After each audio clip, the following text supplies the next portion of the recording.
And while we continue to be on matters juvenile, I'm pleased to introduce our keynote speaker this morning.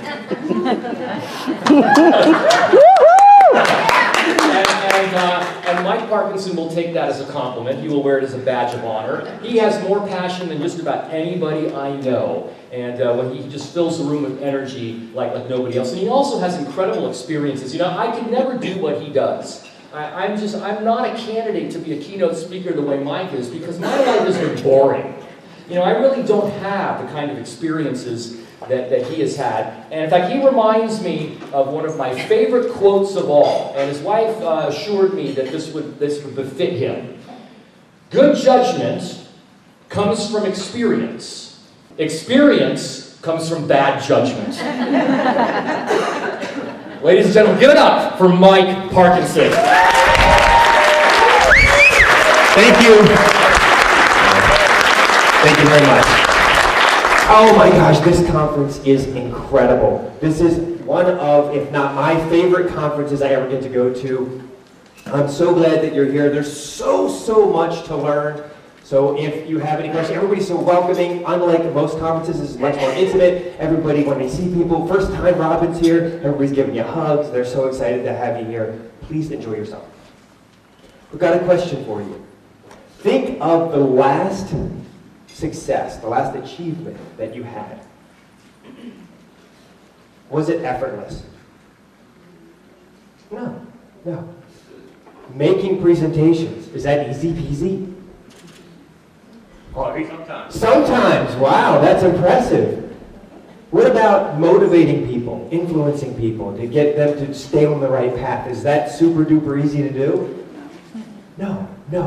That is exactly what we're going to be learning how to do today. Number one is how to unlock your potential and achieve your greatest success as easily as possible. Number two is how to make amazeballs presentations. And number three is how to influence or motivate people to do what you like them to do, as long as it's in everybody's best interest. And we're going to focus on you, because you are the common denominator for making this happen. There is literally, and I hear this word used and it's overused, a secret. And it's just a little known fact, or something an insight that most people don't know and don't use to achieve these things. I'm going to share that with you, and it's applicable to all three of those things. You are the focus. In order for all this to happen, we have to accept one fact, and it is a fact. It has been empirically proven by science. None of the stuff I'm sharing with you is made up. It's proven, and I have experienced it, and other successful people have experienced it as well. And that simple fact is that there's two parts of our brain. There's the conscious mind and the unconscious mind. The unconscious mind is much bigger than the conscious mind. In fact, recent studies have shown that there's approximately 1 to 8 million unconscious thoughts for every conscious thought we have. The unconscious mind is also called the subconscious, or the emotional part of our brain, and the conscious mind is the analytical or intellectual part of our brain. So John Haidt, H-A-I-D-T, wrote a book called The Happiness Hypothesis. And in this book, he used a metaphor. What was that in this book? I don't know what's happening. I don't know. So in the book, John Haidt said the brain is like an elephant, which is the emotional part of the brain. And then it also has the rider.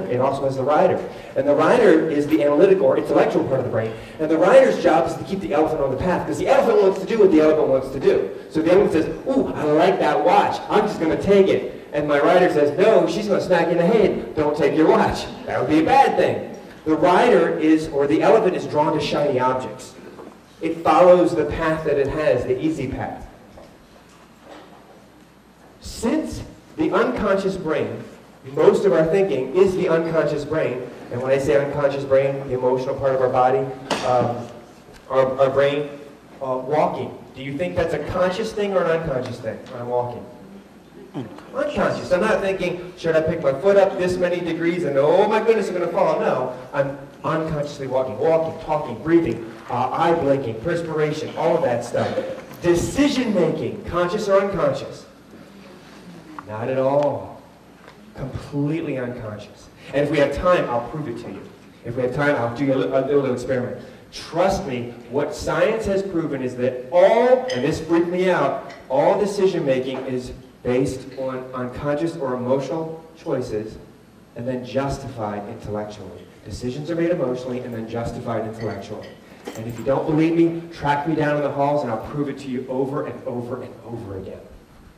So what if we could teach the unconscious brain to do all the heavy lifting? Wouldn't that be amazeballs? And the way to do that is to train your elephant, not your rider. Train your elephant, not your rider.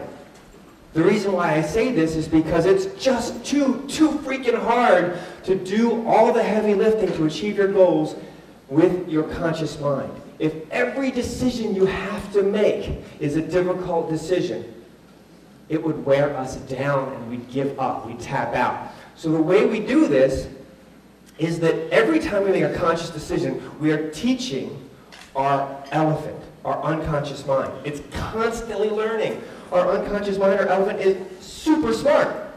In fact, they find that when we go with our gut, we're more often correct. More than not, we are correct because our unconscious mind is taking in a whole bunch of different variables. So we learned that when we touch fire, it's freaking hot and it burns, so we don't touch fire. So we just trained our elephant, don't touch fire. We are constantly doing it, and we're doing it in many different ways. So how in the heck does this help me make better proposals, or presentations, or marketing materials, or whatever the thing is that we make? How does it do that?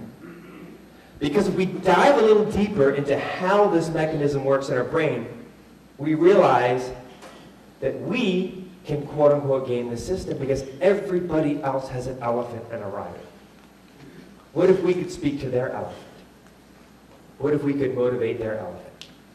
When it comes to doing something, there are two gates. Every freaking thing we do involves two gates. And the first gate is called the catalyst. It's, do I do something or don't I do something? And this is for every decision we make. Every decision we make. It's broken into three parts. Again, this is stuff I collected from really freaking smart people, Nobel Prize winning behavioral psychologists, scientists, people that do what we do for a living and they're at the top of the game. So the first piece is pain.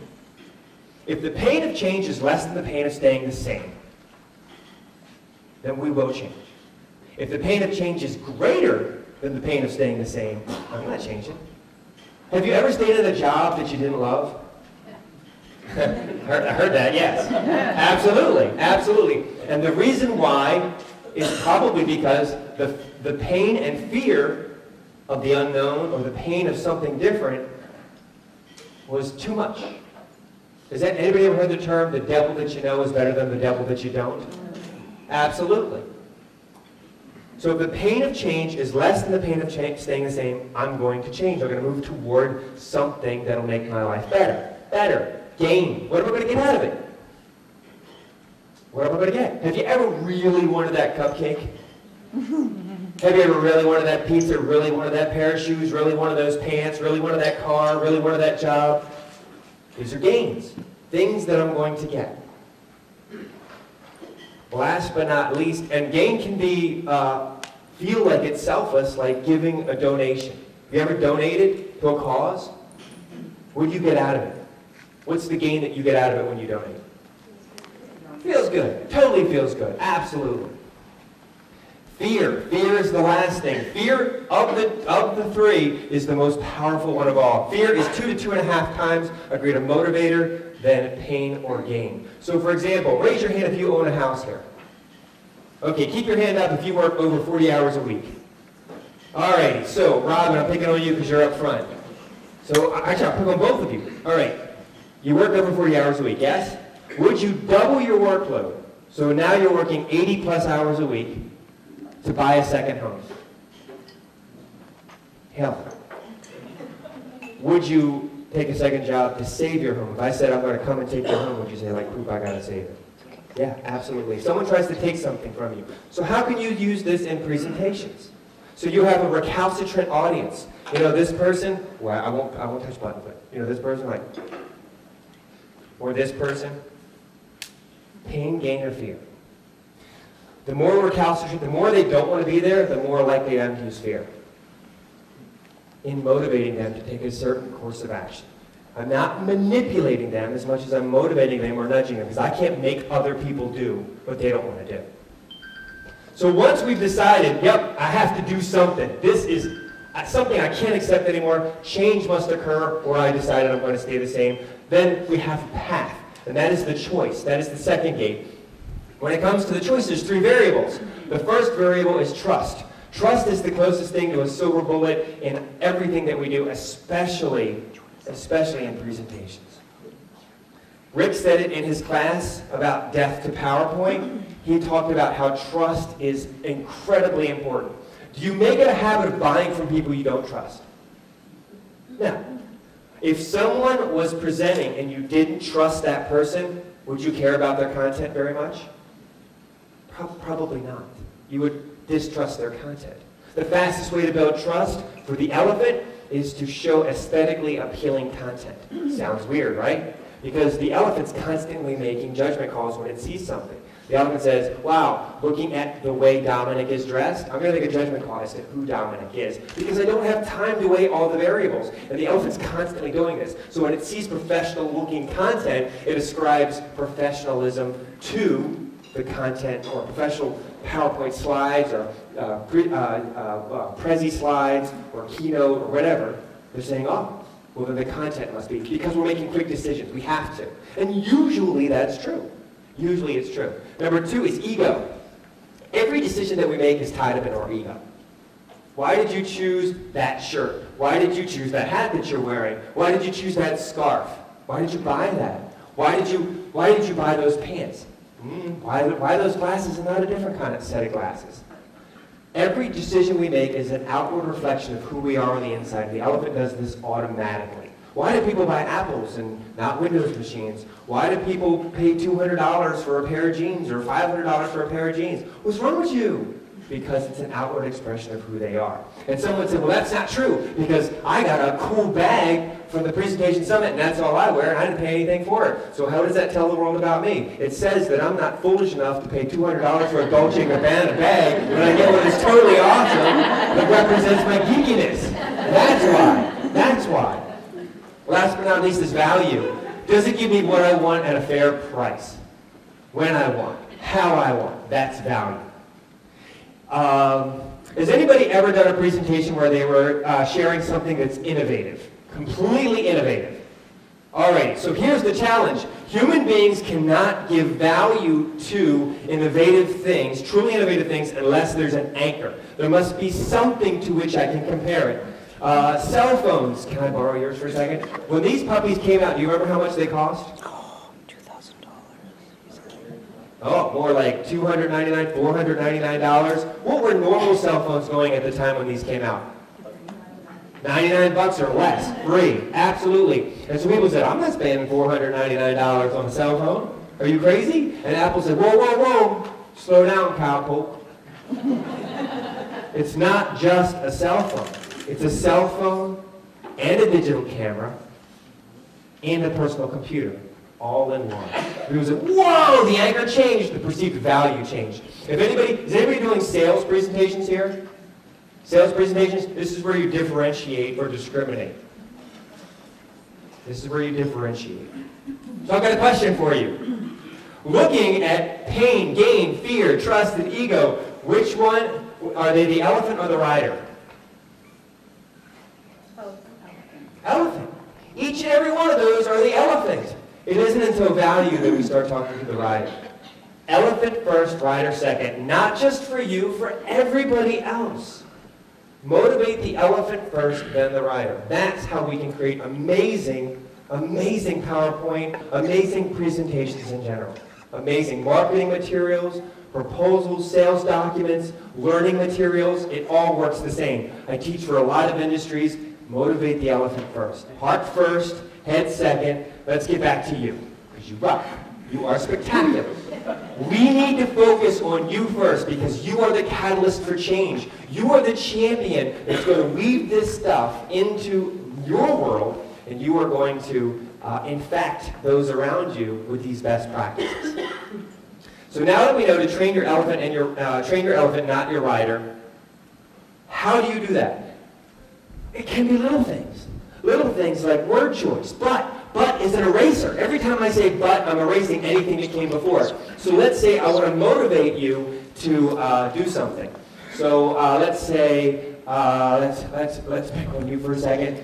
Being a huge fan of McDonald's, you're probably not, but let's say you are. You say, hey, where do you want to go to lunch? And you say, your name? Your name? Anvi? So, did I say it right? Anvi. So Anvi says, let's go to McDonald's. I go, yeah, but McDonald's, man. Gosh, we've been there all the time, and their food's kind of... So I said, but. So basically I said, yeah, but I'm erasing everything you said. I'm just going to take it away because it's not that important. Now I'm going to change it.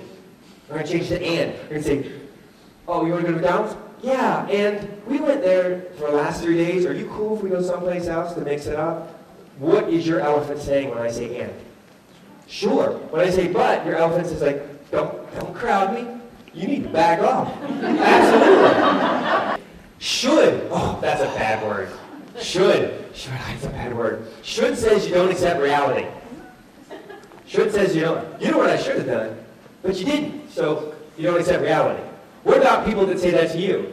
Has anybody ever said this to you? You know what you should have said to that person? Oh, great wise person that knows me better than anybody else on the planet Earth. What should I have said? Should is not a great way to motivate people. Should also says that you accept failure. It's teaching our elephants to accept failure. So finish this sentence. I should work out, but it ain't gonna. Should is teaching our elephant to accept failure. When I say should in my head, it means elephant, it's all cool. Just continue to follow the path. Instead say want to. I want to work out. Then you're teaching your elephant, one little bite at a time, that you do in fact want to work out.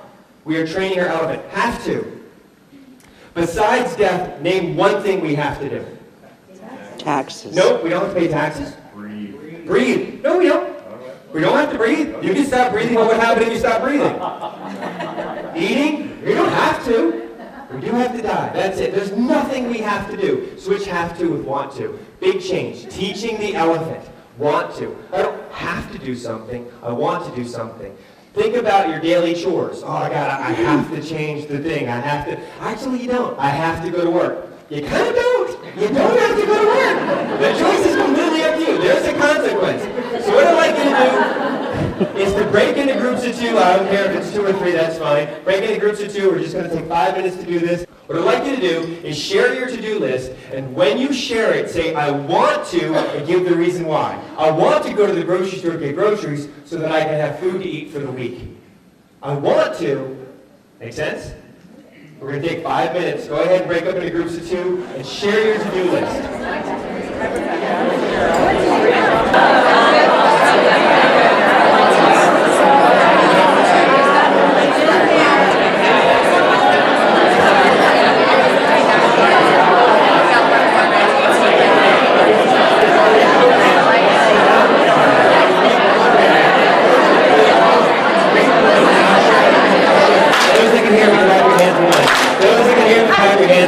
Those that can hear me, clap your hands once. All right, so we're back in. Okay, so Heather, she said, it feels like I'm lying. She said, it feels like I'm lying. Of course it does, because you already programmed your elephant to not want to do that. You're reprogramming your elephant to want to do it. It takes time. At first it feels wrong. I want to work out. I totally don't want to work out. However, now, after doing it for quite a while, I now want to work out. Now it's habit. When I wake up in the morning, if I don't work out, I feel bad. When someone says, here, do you want a cupcake? My elephant says, no, thank you. I have to force myself to want the cupcake. I've reprogrammed my elephant, so it feels wrong. How did it? And thank you for sharing that. It feels wonky at first, and I promise over time, you will change. You will train your elephant so that the elephant does the heavy lifting, not you. So these are 10 life hacks that I have learned from brilliant, amazing people that have helped me achieve what levels of success I've achieved and help other people that have been very successful achieve in their work, no matter what it was. Philanthropic, it doesn't matter. It just works. Some of it you've heard, some of it you probably have never heard of, and all of these things together reprogram the elephant. Number one, clear goals. Of course we need clear goals. We absolutely. I want to get rich. That's not a clear goal. The elephant doesn't know what to do with that because the elephant likes specificity. How much is rich? Be specific. By what time? When? How old are you going to be? Be specific. I recommend using a vision board. A vision board, basically, you find images and you put them in a location that can help your elephant visualize the success that you want. Whatever it is. My dream is that I empower everybody who has a computer to create professional graphics. That's my dream. And so once I know my goal, then I can backwards engineer it. Part of the secret of all of this is that I have to want it. No one can tell me what my goals are if I don't believe in them. I have to truly want it in my gut. My mom can't tell me you want to be a doctor and I want to be a doctor. The elephant doesn't work that way. It has to be something that we truly, truly desire. Because if we don't desire it, we're not passionate about it. And passion is necessary to create that momentum that carries us forward when times get tough. And they will totally suck sometimes. Sometimes doing what we do is very, very difficult. Raising kids, doing a job, the presentation guild, oh my gosh, how much work has gone into that. Putting on the summit, all the people that work behind the scenes. Sheila's making sure that Rick doesn't lose his ever-loving mind, so she loses her mind for him. No. It's so much freaking work. It's so much work. The help desk over there, so much work. So we need to truly want it. What this tells me, the fact that Sheila's been here for, 15 years, is that you must actually be passionate about something that you're doing. And you're really good at it. Rick's amazing. Rick's amazing. Patrice, you volunteer, yes? And you're working with Todd. Todd is brilliant, the AV stuff. I know you love what you do. When he came to my house, him and Chantal came to our house, he was saying, ooh, try this headphone one at the conference, we're going to wear this. You're geeking out. This is the stuff you care about. It's passion. We need that to carry us through the tough times. So then of course, there's the plan. So we have the goal, and then we need to create the plan. So we have the goal, and plans and goals are tightly woven. We backwards engineer how to get there. So we have a goal that we really want, and then we say, all right, how do we get there? So I'm going to backwards engineer. There's three things that we need to know about plans. Number one is that if I have a choice between landing a $200 million, now this is on my to-do list, land a $200 million account this year, clean my desk. What do you think the elephant wants to do? Clean the desk. The elephant likes the simple, small steps. So that leads me to the next thing. The elephant likes to stay on the path. The elephant likes easy. So without the plan, the elephant will not stay the course. Meaning that the elephant will take the thing that's easiest. So if you graduate from college and I say, here's a job right out of college, it's a pretty good job, and it's just good enough, the elephant just stays on that path. So if we have a plan, we say, well, I have a goal, and the goal is that I want to do this, and then we backwards engineer the plan. If we're not on the plan, we can check, the rider can check and say, hey, elephant, we're off the path, and the elephant says, all right, fine. So we need a plan. So that's the second thing. The third thing is that be bamboo. Don't be the mighty oak, because when a storm comes along, the mighty oak breaks. The bamboo flexes, comes back up. Because poop will go wrong. Stuff happens. Super true. Sounds simple and super duper true. Super duper true. It seems so simple. Have you ever worked very hard for something and someone said, and you achieved it, and someone said, oh, it must be nice to get that raise? Has anybody ever said that to you?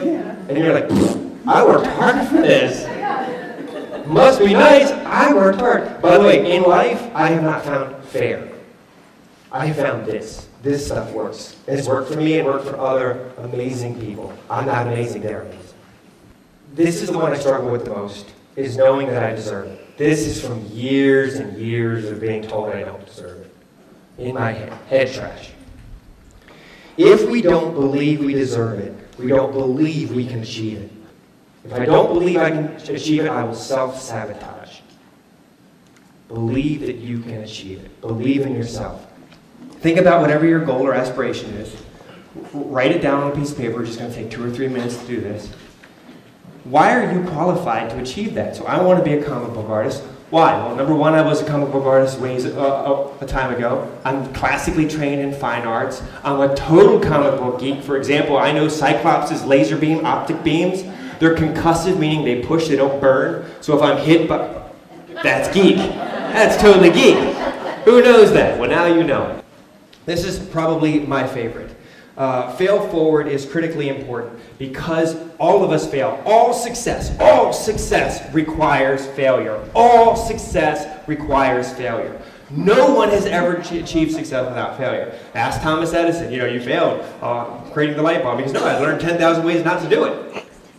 We are failing forward. I imagine that I fall forward, wherever my head hits, I stand back up, and I'm that much closer to my goal. Constantly failing forward. We don't realize how close to success we are when we fail. We are sometimes steps away from it. There's an amazing story by Napoleon Hill about R.U. Darby. So R.U. Darby, his uncle got gold fever. He said, I'm going to get me some gold. So he moved to Colorado from Williamsburg, Maryland, I think it was. And I'm looking at you like, yeah, hold on. Williamsburg, Maryland. And he moves to Colorado and stakes his claim and digs for 3 weeks. And finally finds gold. And it's a lot of gold. He's like, holy poop. So then he goes back to Williamsburg, Maryland, and he says to his nephew, I think I found some gold. And hey, by the way, but you can get in on this. I just need to buy equipment to pull the gold out of the ground.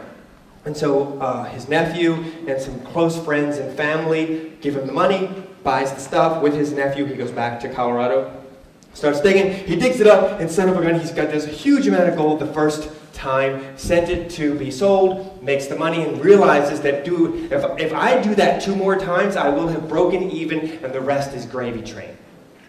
And so he keeps digging, and unfortunately the gold disappears. And he digs a little longer, and the gold disappears. Can't find it. Digs a little longer, and finally he gives up.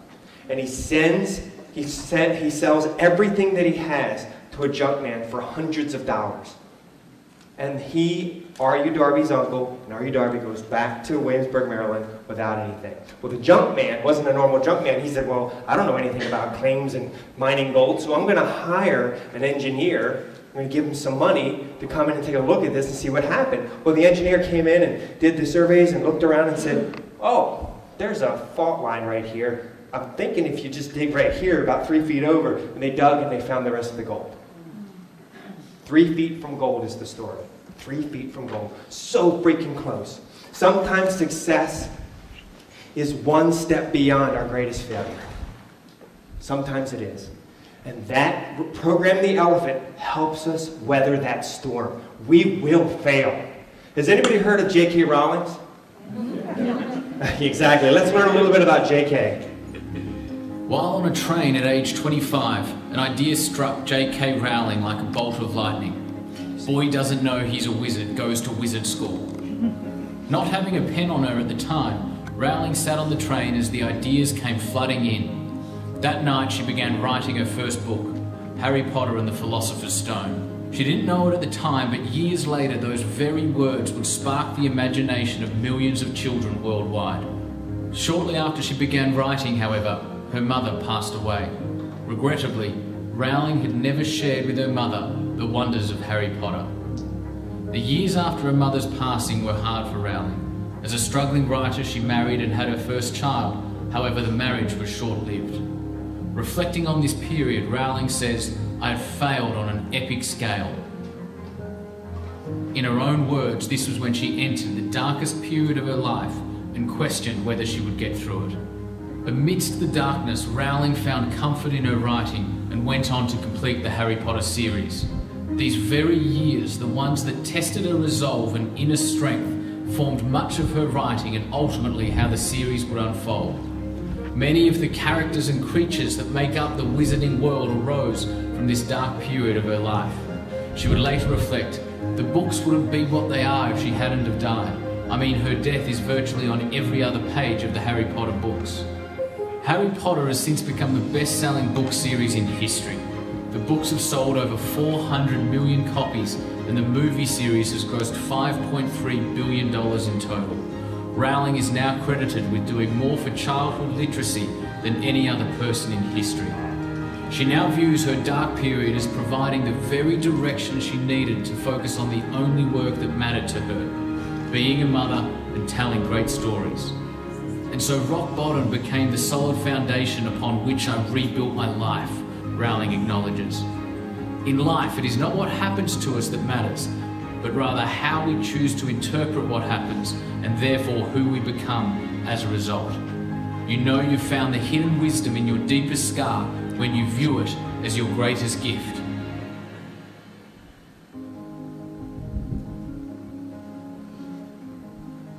We will fail.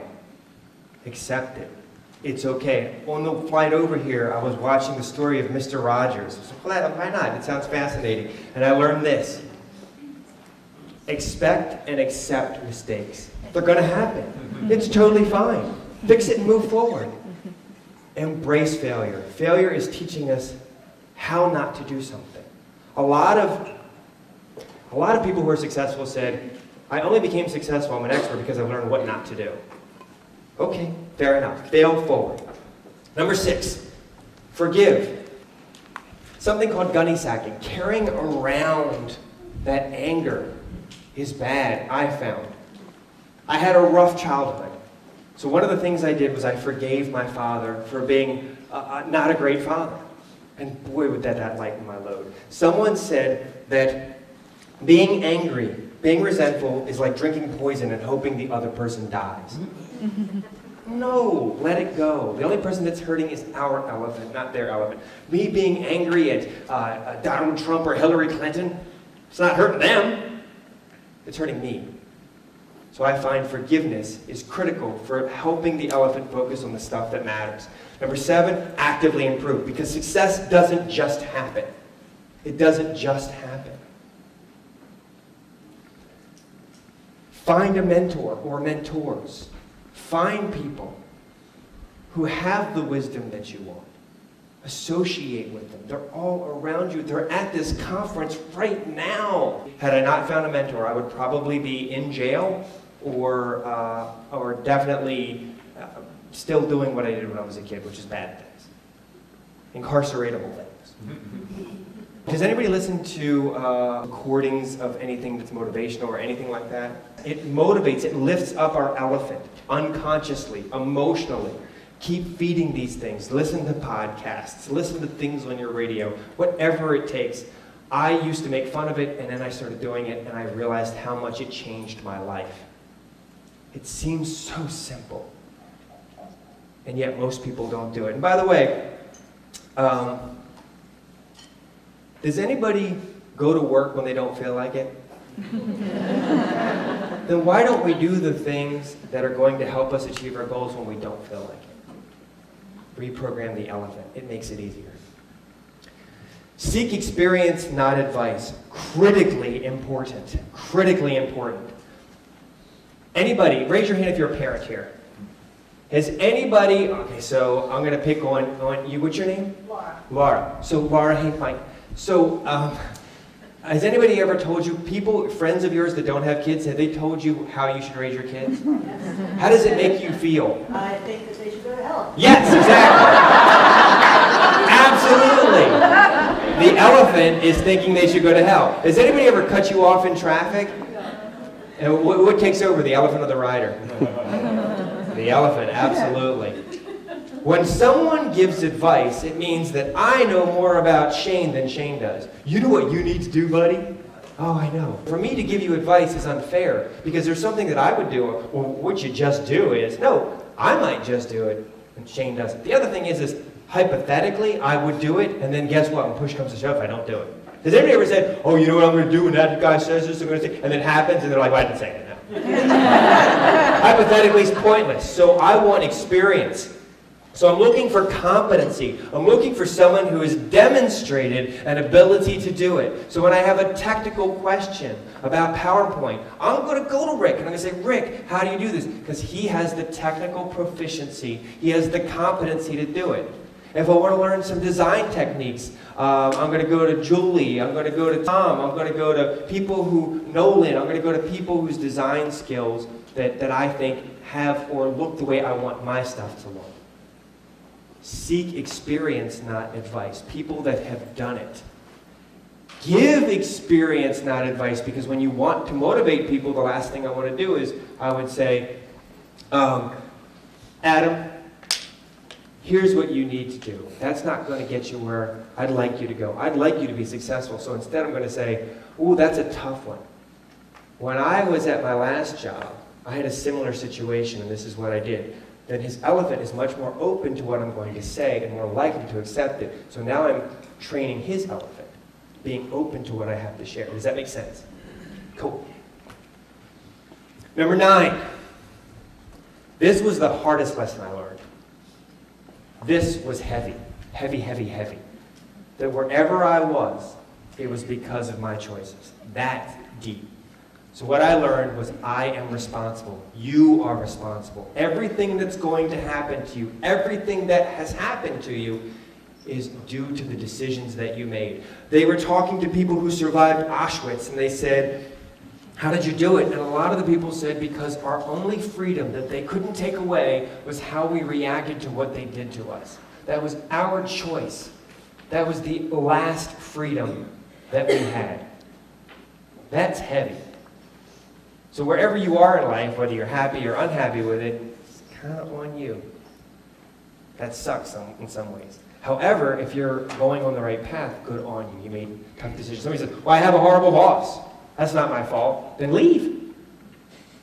Quit the boss. Have you ever heard the saying, people quit their quit the manager, not the job? Absolutely.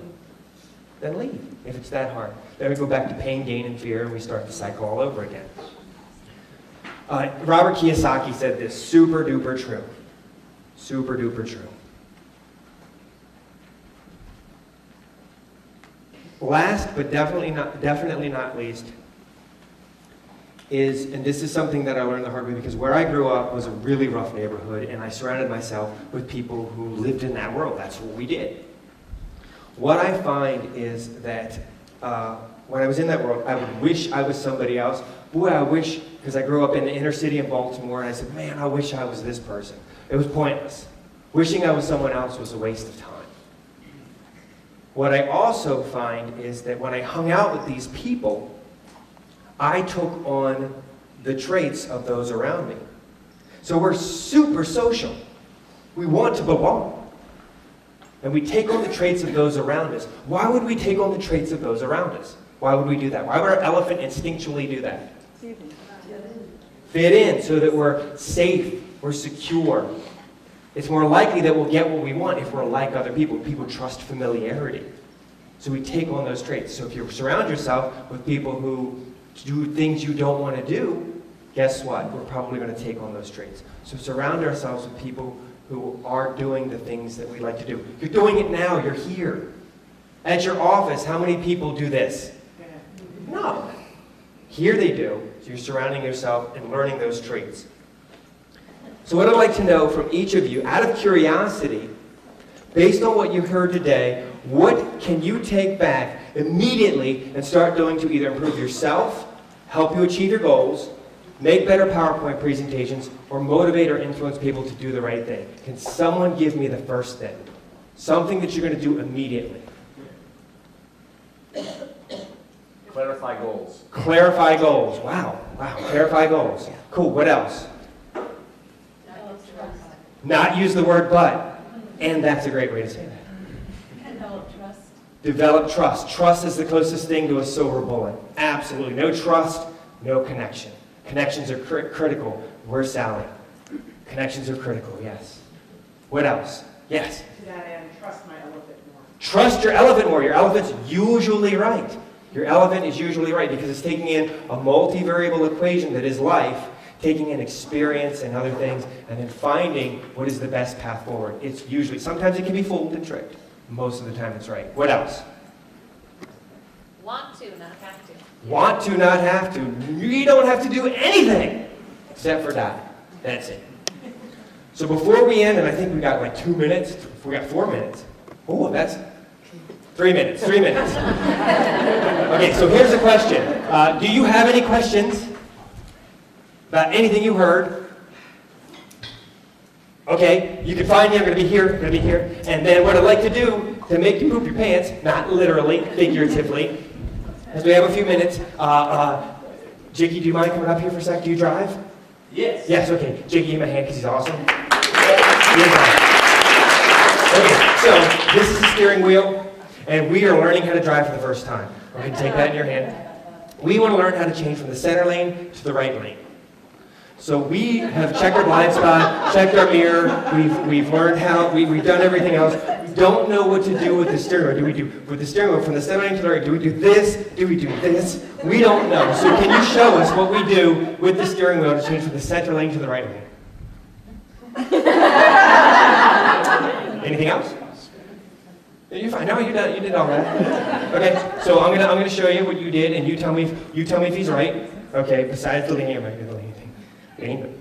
So here we go. You did that, and I guess you should take the steering wheel back, or okay, is that right? That's right. All right, you rock. Thank you. Give me a hand. Wow. So I asked you, is that right? No, it's completely not right. It's 100% wrong. You drove into a ditch. You drove into a ditch, absolutely. So here's why, by the way, here's what really happened. So I'm going to do what you did. So here's the center lane, right here. Right down, Steffi, right down. So center lane right to the back where Sean is. I'm coming at you, so you're there. So I'm going to drive. I'm going to turn. I'm going to do exactly what you did. So I'm going to turn. Here's the right lane. Turn. Oh, I'm turning. I'm going to straighten out. Oh, poop. Here's what you really do. You turn. Oh, cool, turn. Turn into the lane, then you straighten out. The reason why I did that is because life or death decisions like driving, who's driving, the elephant or the rider? The elephant. Trust the elephant, train your elephant. That's it, folks. Enjoy the rest of the conference. Have a blast. Mike Parkinson, ladies and gentlemen.